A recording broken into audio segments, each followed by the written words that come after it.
Number 6, community growth means church growth. Tatlo na lang. Community growth means church growth. Pag dumami daw ang tao sa komunidad, dumarami rin ang miyembro. Tama ba yun? Palagay niyo Ate Leslie. Habang dumadami ang tao sa isang barangay, mas dadami ang tao sa church.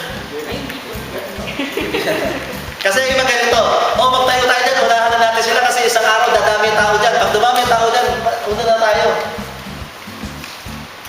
Ano palagay niyo?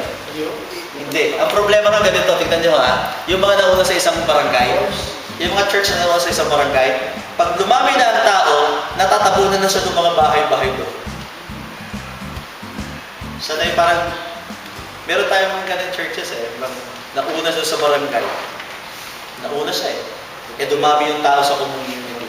Ang lalaki nang nagtayo ang mga bahay. Hindi mo na makita yung church ngayon. Sabi ka minsan, kami sa annex. Nung Martes, nandun kami sa high school, nakita ko yung kapilya.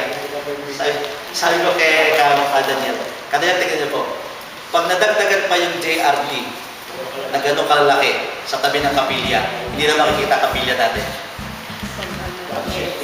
Dati siya pinakamalaki ron. Pero ngayon, tingnan nyo, as the community grows, tingnan nyo, dumadami tao ron, pero dumadami pa tayo.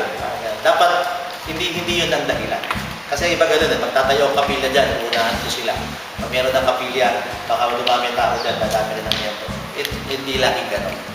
Hindi laging ganun. Meron ganun nangyayari, pero hindi laging.